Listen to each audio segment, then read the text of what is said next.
Hello everyone. आज फिर से लेकर आए आपके लिए एक नया वीडियो डीआरडीओ के पढ़ाई के लिए, जिसमें हम डिस्कस करेंगे इंपॉर्टेंट क्वेश्चन के बारे में। पूरे जितने भी हम क्वेश्चन सॉल्व करके देंगे, पूरे इंपॉर्टेंट क्वेश्चन जो बार बार एग्जाम में पूछे जाते हैं। तो हमारा जो आज का क्लास होने वाला है बहुत ही इंपॉर्टेंट होने वाला है। इस क्लास को अंत तक देखें, इस वीडियो को, ताकि आपको बहुत जानकारी मिले। और अगर कोई किसी को कुछ डाउट है तो हमें कमेंट बॉक्स में आकर पूछ सकते हैं हमसे। तो आज का जो हमारा वीडियो है स्टार्ट करते हैं। Recommended point angle for drilling while cast iron. Cast iron की जब हमें ड्रिलिंग करना होता है तो ड्रिलिंग करते समय पॉइंट एंगल ड्रिल का कितना रखा जाता है, यही क्वेश्चन में पूछा गया है। इसके लिए पहला ऑप्शन है 118 डिग्री, दूसरा 125 डिग्री, तीसरा 100 डिग्री और चौथा नंबर का ऑप्शन है 150 डिग्री। तो जो क्वेश्चन में पूछा गया था कि कास्ट आयरन की ड्रिलिंग अगर हमें करना है तो उस समय ड्रिल का पॉइंट एंगल कितना रखा जाता है, तो इसका जो सही आंसर है option number A 118 degree. Next question, the grade of accuracy of manufacturer represented by number symbol both for hole and shaft ranging from। जो क्वेश्चन में पूछा गया है कि निर्माण की सटीकता का ग्रेड होल और शाफ्ट दोनों के लिए संख्या सिंबल द्वारा दर्शाया जाता है। कौन से सिंबल के द्वारा दर्शाया जाता है, ये क्वेश्चन में पूछा गया है। मैन्युफैक्चरिंग रिप्रेजेंटेड सिंबल कौन से नंबर से दर्शाया जाता है, यही क्वेश्चन में पूछा गया है। इसके लिए पहला ऑप्शन है IT002, IT18, दूसरा ऑप्शन है IT012, IT18, तीसरा ऑप्शन है IT002, IT16 और चौथा ऑप्शन है IT012, IT16। तो जो क्वेश्चन में पूछा गया था कि मैन्युफैक्चरिंग रिप्रेजेंटेड नंबर जो होता है वो कौन से सिंबल से दर्शाया जाता है, तो इसका जो सही आंसर है ऑप्शन नंबर बी IT01 से IT18 नंबर तक। Next question, pitch diameter of thread is equal to. जो क्वेश्चन में पूछा गया है कि क्वेश्चन को हम थोड़ा इजी कर देते हैं कि क्वेश्चन में इस तरह से पूछा गया है कि पिच डायमीटर अगर हमें कैलकुलेट करना है तो उस समय कौन से फार्मूला का उपयोग करके पिच डायमीटर को कैलकुलेट किया जा सकता है। तो इसके लिए पहला ऑप्शन यहाँ पर आप देख सकते हैं माइनर डायमीटर माइनस 2 डेप्थ, दूसरा ऑप्शन है मेजर डायमीटर माइनस 2 डेप्थ, तीसरा ऑप्शन है minor diameter minus single depth और चौथा ऑप्शन है major diameter minus single depth. तो जो क्वेश्चन में पूछा गया था कि बहुत ही इंपॉर्टेंट क्वेश्चन है, अगर हमें पिच डायमीटर कैलकुलेट करना है थ्रेड का तो उस समय कौन से फार्मूला का उपयोग किया जाता है, तो इसका जो सही आंसर है option number D major diameter minus single depth. तो अगर क्वेश्चन में पूछा गया है कि पिच डायमीटर हमें कैलकुलेट करना है, अगर इस यहाँ पर माइनर डायमीटर कैलकुलेट करना रहता तो major diameter minus double depth आता था, लेकिन क्वेश्चन में पूछा गया पिच डायमीटर कैलकुलेट करने के लिए तो major diameter minus single depth. Major diameter minus single depth जब हम कैलकुलेट करते हैं तो पिच डायमीटर हमारा निकलता है। Next question, accuracy of vernier bevel protractor of. Vernier bevel protractor की एक्यूरेसी कितनी होती है, यही क्वेश्चन में पूछा है। इसके लिए पहला ऑप्शन है 0.002 mm, दूसरा ऑप्शन है 5 मिनट, तीसरा ऑप्शन है 5 mm से 10 mm, चौथा ऑप्शन है 5 मिनट से 6 डिग्री। तो जो क्वेश्चन में पूछा गया था कि वर्नियर बीवल प्रोटेक्टर का एक्यूरेसी कितना होता है, तो इसका जो सही आंसर है option number B 5 minute. Next question, depth gauge is made of. Depth gauge कौन से मटेरियल से बना होता है, यही क्वेश्चन में पूछा गया है। इसके लिए पहला ऑप्शन है कास्ट आयरन, दूसरा माइल्ड स्टील, तीसरा स्टेनलेस स्टील, चौथा ऑप्शन है एल्यूमिनियम प्लेट। तो जो क्वेश्चन में पूछा गया था कि डेप्थ गेज कौन से मटेरियल से बना होता है, तो इसका जो सही आंसर है option number C stainless steel. और इसी तरह के रेगुलर क्लास के लिए मेरे चैनल को सब्सक्राइब करके बेल आइकन को दबाएं ताकि मेरी वीडियो की नोटिफिकेशन आपको टाइम पर मिलते रहे। और वीडियो अच्छी लगे तो हमारे चैनल को सब्सक्राइब करें, शेयर करें और लाइक जरूर करें। वीडियो को अंत तक देखें। तो नेक्स्ट क्वेश्चन है how many types of drives. जो क्वेश्चन पूछा गया है ये क्वेश्चन हमारा पावर ट्रांसमिट चैप्टर का है, पावर ट्रांसमिशन चैप्टर का है। ये जो ड्राइव होते हैं वो कौन से कितने प्रकार के ड्राइव होते हैं, यही क्वेश्चन में पूछा है। इसके लिए पहला ऑप्शन है 3 प्रकार के, दूसरा ऑप्शन है 4 प्रकार के, तीसरा ऑप्शन है 2 प्रकार के और चौथा ऑप्शन है 1 प्रकार के। तो जो क्वेश्चन में पूछा गया कि ड्राइव कितने प्रकार के होते हैं, तो ड्राइव हमारा होता है ऑप्शन नंबर सी 2 प्रकार के। जो ड्राइव होते हैं, एक पहला होता है इंडिविजुअल ड्राइव, जो सिंगल मोटर से कोई भी एक मशीन को एक ही मोटर से चलाया जाता है, और दूसरा होता है ग्रुप ड्राइव, जो एक मोटर से बहुत सारे मशीनों को चलाया जाता है, जिसे बोला जाता है ग्रुप ड्राइव। तो ड्राइव हमारा होता है 2 प्रकार के। Next question, helical gear is form of cylindrical but teeth are.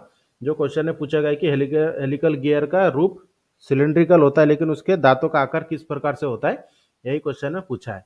इसके लिए पहला ऑप्शन है स्क्वायर गियर जैसा, दूसरा ऑप्शन हेलिकल गियर जैसा, तीसरा ऑप्शन है स्पाइरल फॉर्मेशन में और चौथा ऑप्शन है पैरेलल फॉर्मेशन में। तो जो क्वेश्चन में पूछा गया था कि हेलिकल गियर का जो रूप होता है वो सिलेंड्रिकल होता है, लेकिन उसके दांतों का रूप कौन सा होता है, यही क्वेश्चन में पूछा है। तो इसका जो सही आंसर है option number B, helical gear जैसा ही होता है। Next question, this alloys are suitable for heavy duty bearing. यह मिश्र यह मिश्र हेवी ड्यूटी शुल्क बेयरिंग के लिए उपयुक्त है, यही क्वेश्चन में पूछा है कि यह कौन सा मटेरियल है जो हेवी ड्यूटी बेयरिंग मटेरियल के लिए उपयुक्त किया जाता है। इसके लिए पहला ऑप्शन है कैडमियम बेस अलाय, दूसरा ऑप्शन है व्हाइट मेटल, तीसरा ऑप्शन है एल्यूमिनियम बेस मेटल, चौथा ऑप्शन है लीड एंड लिथियम मेटल। तो जो क्वेश्चन है पूछा गया था कि वह कौन सा मिश्र धातु है जो हैवी ड्यूटी बेयरिंग के लिए उपयुक्त होता है, तो इसका जो सही आंसर है option number D, lead and lithium metal. Next question, the number of thread per inch can be checked with. जो क्वेश्चन है पूछा गया है कि थ्रेड का हमें थ्रेड पर इंच चेक करना है तो किसके सहायता से चेक किया जाता है थ्रेड पर इंच, यही क्वेश्चन में पूछा गया है।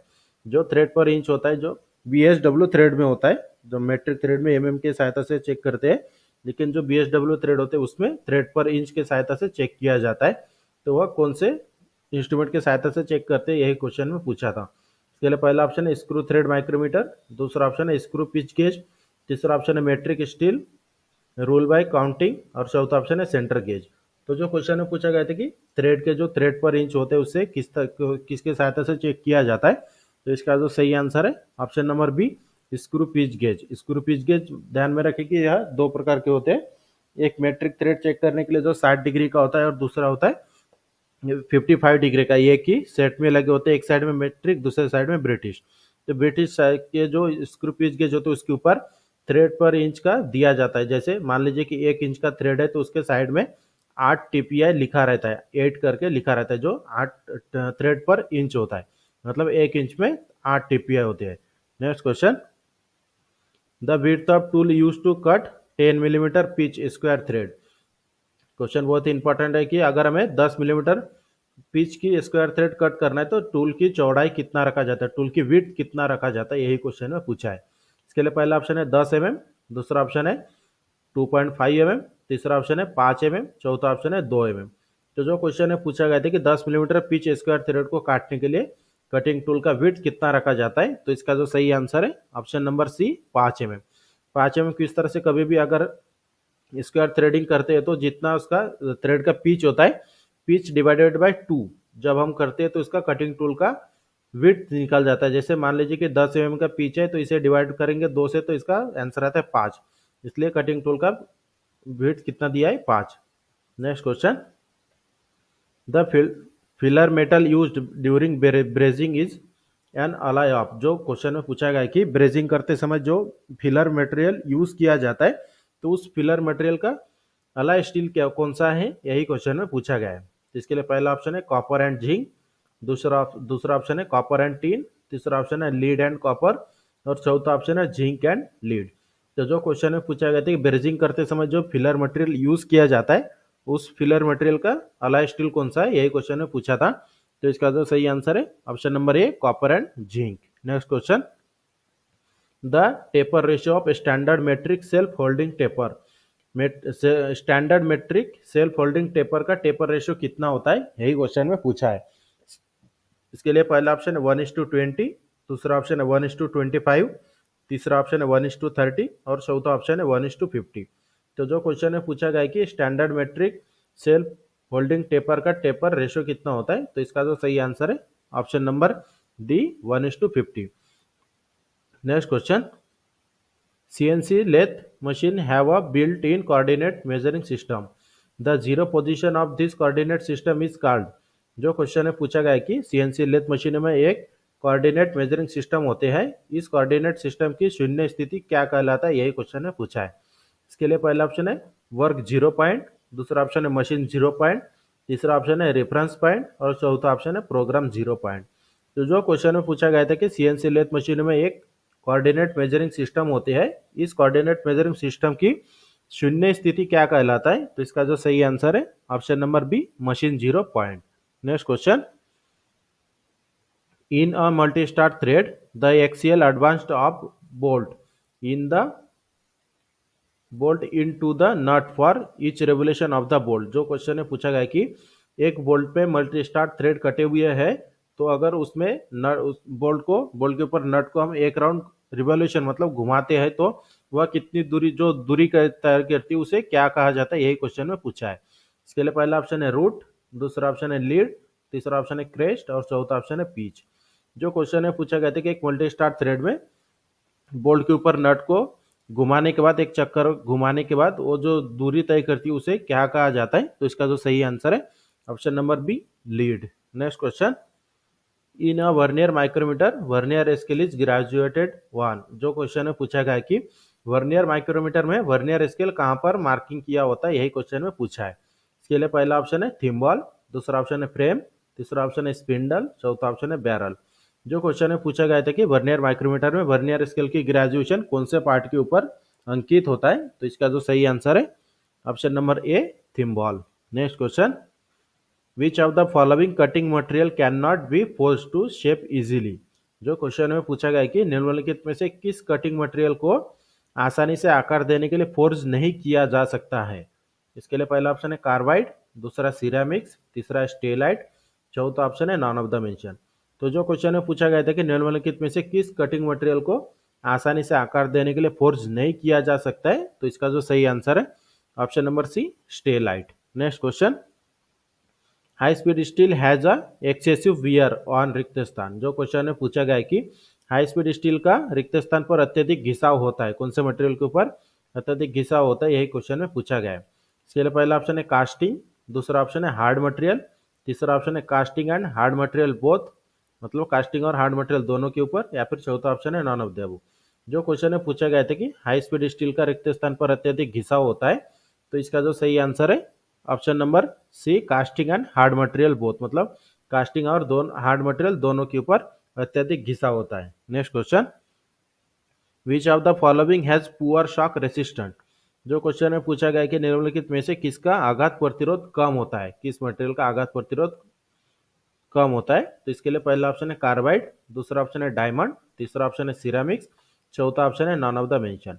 तो जो क्वेश्चन में पूछा गया था कि निम्नलिखित में से किसका आघात प्रतिरोध कम होता है, तो इसका जो सही आंसर है option number C, ceramics. Next question, machine tools must be tough enough to withstand रिक्त स्थान। जो क्वेश्चन में पूछा गया है कि मशीन टूल को इतना मजबूत होना चाहिए कि वह रिक्त स्थान का सामना कर सके। इसके लिए पहला ऑप्शन है शॉक, दूसरा ऑप्शन है वाइब्रेशन, तीसरा ऑप्शन है वाइब्रेशन और शॉक दोनों भी, चौथा ऑप्शन है नॉन ऑफ द अबव। जो क्वेश्चन में पूछा गया था कि मशीन टूल को इतना मजबूत होना चाहिए कि वह रिक्त स्थान का सामना कर सके, इसका जो सही आंसर है option number C, both shock and vibration, मतलब शॉक और वाइब्रेशन दोनों को सहन करने वाला होना चाहिए। Next question, carbide are used in. जो क्वेश्चन में पूछा गया है कि कार्बाइड का प्रयोग रिक्त स्थान में किया जाता है, तो इसके लिए पहला ऑप्शन है रैपिड शॉक रिमूवल, दूसरा हाइयर स्पीड, तीसरा rapid stock removal and higher speed both, चौथा ऑप्शन है नॉन ऑफ द मेंशन। जो क्वेश्चन में पूछा गया था कि कार्बाइड का उपयोग रिक्त स्थान में किया जाता है, तो इसका जो सही आंसर है option number C, rapid stock removal and higher speed both, मतलब रैपिड स्टॉक हटाने और उच्च गति दोनों में कार्बाइड का उपयोग किया जाता है। इस तरह से हमारा आज का जो क्लास था DRDO September 10 mechanical trade theory mock test, इसमें हमने आपको इंपॉर्टेंट 20 क्वेश्चन सॉल्व करके दिया है, जो बहुत ही इंपॉर्टेंट क्वेश्चन है। और इसी तरह के रेगुलर क्लास या फिर डेली क्लास के लिए मेरे चैनल को सब्सक्राइब करके बेल आइकन को दबाएं, ताकि मेरी वीडियो की नोटिफिकेशन आपको टाइम पर मिलते रहे। हम आपको डीआरडीओ की एग्जाम होने तक डेली इसी तरह के क्लास करवाते रहेंगे। और जितने भी हम क्वेश्चन सॉल्व करते हैं इसके पीडीएफ की लिंक आपको डिस्क्रिप्शन में मिल जाता है।